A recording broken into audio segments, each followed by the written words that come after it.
Hello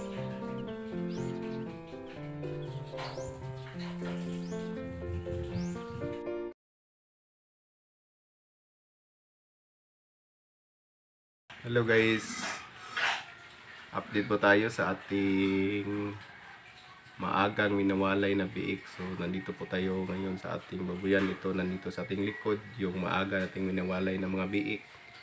19 days old pa lamang sila, winawalay na natin kasi nagkaroon ng problema sa ating inahin. So ngayon ay update po tayo, ika 30 days na po nila. So 19 days po natin silang winawalay, din ngayong araw na ito ay ika 30 days na nila. So 10 days tayo or 11 days tayo nag-alaga na sa kanila. So wala po tayong mortality, thanks to God na walang namatay sa kanila. So I hope magpatuloy pa ito, umabot hanggang 45 days na successful po tayo sa ating ginagawa na pag-alaga ng ganitong sitwasyon. So yun po ang ating mga biik, malulusog at masisigla na sila. So i-share po natin yung mga gamot na ginagamit natin, yung mga vitamins, so mga food supplement na binibigay natin sa ating mga biik para makatulong po sa inyo kapag ma-experience ninyo ang ganitong uri or klaseng sitwasyon sa pag-aalaga ng mga biik. So ito po yung una, ito pong Lactovit. So gumagamit tayo ng Lactovit para sa ating mga biik. Binibigyan po natin sila araw-araw nito. So maganda po ito. Isa po itong Lactobacillus probiotic growth enhancer po ito. So maganda ito po sa kanilang pangangatawan. So familiar ang taga Cebu nito kung sino ang manufacturer nito. Basta Tatak Lacto. So mag-vlog na lang tayo tungkol nito kung saan ito mabibili at sino ang manufacturer nito. So ito ang una, gumamit tayo ng Lactovit.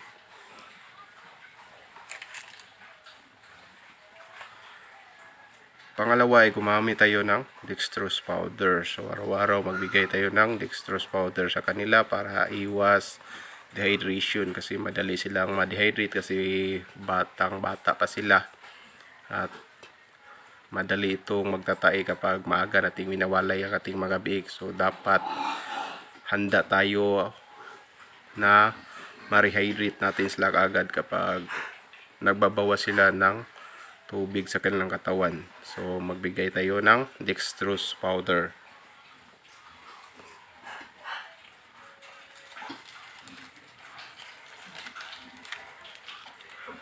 At gumamit rin tayo nito, itong Apralite. So ito po ay pang protection po natin para sa kanilang pagtatae kung may magtatae man sa kanila. So protektahan kaagad natin na hindi magpatuloy ang kanilang pagtatae, kasi yung pagtatae yun ang kadalasang dahilan kung bakit mamamatay ang ating mga biik.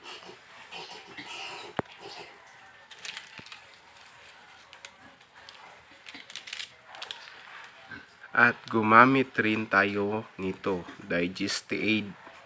Isa po itong ang hinahabol po natin dito, ito pong acidifier. So kapag ganitong sitwasyon ay hindi pa sila ready na mag-digest sa kanilang katawan or sa kanilang tiyan ng mga solid na feeds. So pinapakain na natin ito ng feeds. So dapat ihahanda natin ang kanilang digestive system para ma-digest nila yung kanilang kinakain para hindi sila magtatae. So gumamit tayo ng Digest-Aid. Ang kagandahan nito, mayroon pang minerals, mayroon pang probiotics, mayroon pang electrolytes. So maganda itong gamitin ang Digest-Aid sa ating mga alagang biik, kaya gumagamit tayo nito.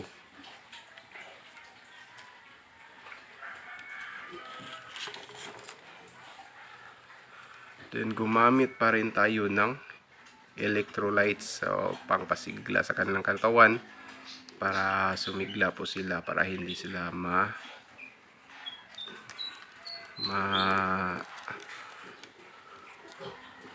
hindi sila magkaroon ng pananamlay sa kanilang katawan. So kung makikita nyo, hanggang ngayon ay malulusog pa rin ang ating inaalaga ang mga biik.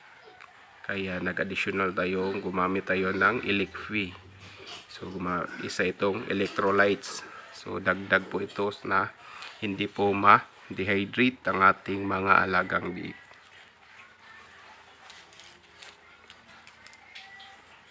At gumamit rin tayo ng Vitracin Gold.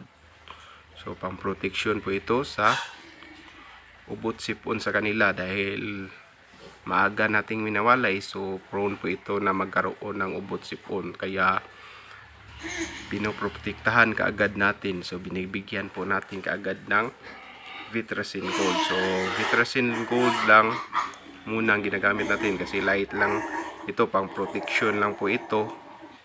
So hindi pa sila nagkaroon ng ubo at sipon, so pinoprotektahan kaagad natin sila. So para